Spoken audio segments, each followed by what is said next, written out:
folks. We got a hot topic tonight. Get those young ones to bed.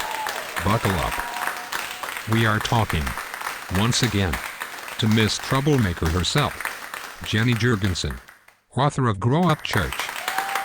Help me welcome Jenny to the show. Thanks for being with us, Jenny.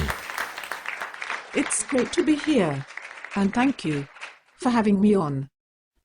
Jenny, let's cut to the chase. People either love you or they don't. I personally appreciate your straightforward approach. I always know where you are coming from. I like that.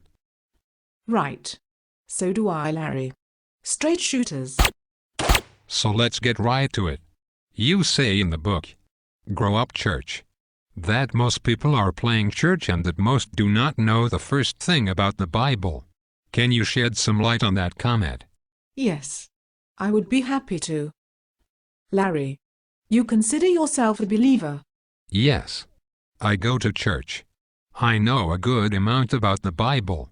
My minor in college was religious studies. Excellent. Can I ask you some questions about the Bible? Basic questions. Of course. No trick question. I'm a little rusty. No trick questions. Let's start with the birth of the Messiah. What day would you say he was born on?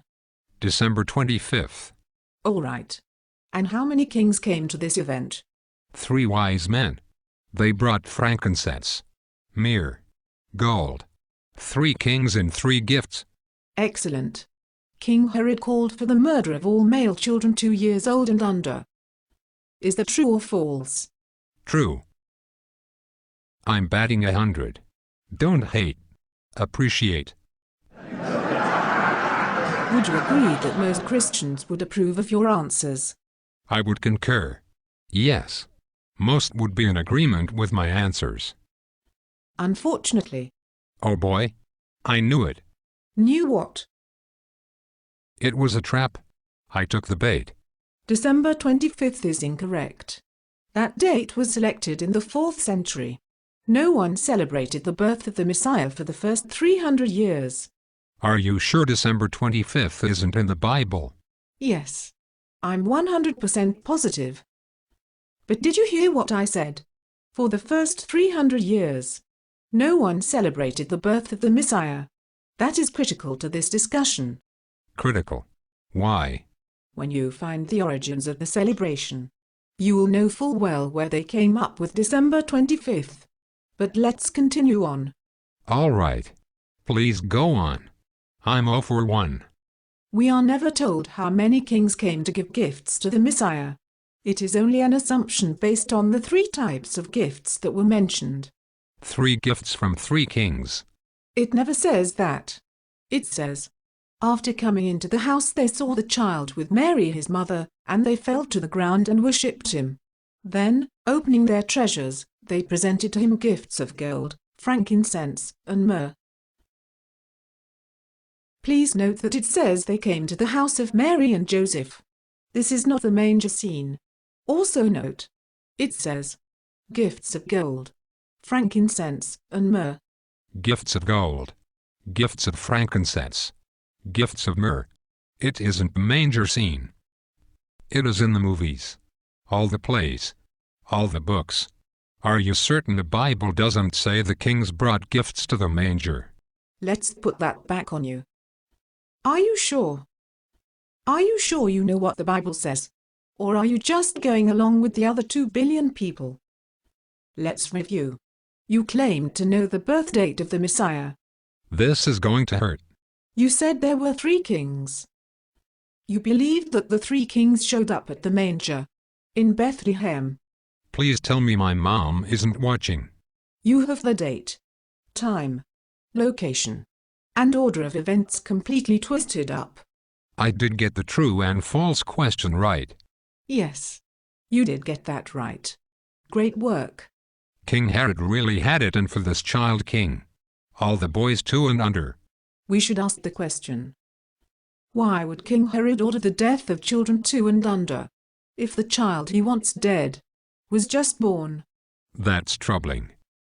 I just assumed King Herod was a crazy king. and wanted to make sure every possibility was taken into account. Exactly. At that point in time, the Messiah was not the baby in the manger that we see in the movies. Amazing. Well, come on, folks. Billions of us, all going right along with one another, like a herd of lemmings. Unfortunately, we are running out of time. In these last few minutes, is there something else you can tell us? What else have we been missing? Please don't get the impression that I or anyone like me thinks that we know more or less than anyone else. We are all learning. I learn something new every day. And most of the time, I'm learning that I had most everything wrong. I had to start over. Please share with us. Give us something new you have learned. This is a big one.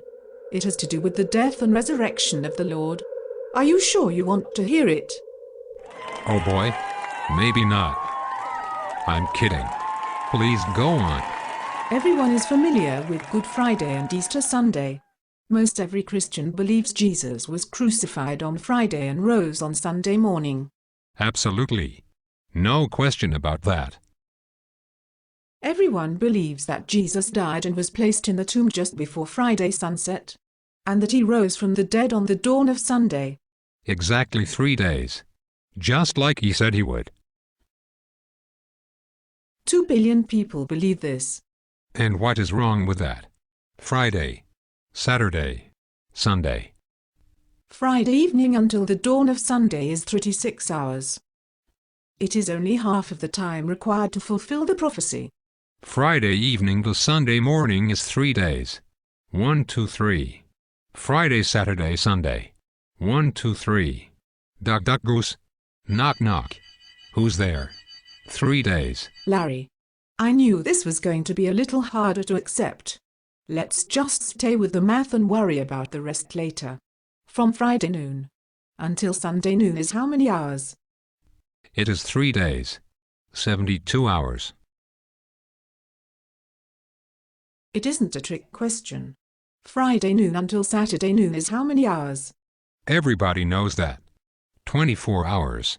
Your point? My point. Friday noon to Sunday noon is 48 hours. 2 days. Not 3. Do you understand that? Maybe. All right then. From 6 p.m. on Friday until 6 in the morning on Sunday. That adds up to 36 hours. Come on, Larry. 36 hours is only half of the time required. 1, 2, 3. Friday, Saturday, Sunday. Maybe we should just count hours and not days. Let's say that. Starting on 6 p.m. Friday, I give you a new car every 12 hours. I like the sound of this. At 6 in the morning Saturday I give you the first car. 12 hours go by. It is now 6 p.m. Saturday. I give you the second car. Another 12 hours goes by and it is now 6 in the morning on Sunday. I give you car number 3. I just gave you 3 cars in 36 hours. Thank you. I'm going to need a bigger garage. Right you are. So from Friday to Sunday I gave you 3 cars. I did all of that in 36 hours. Are you Chris Angel?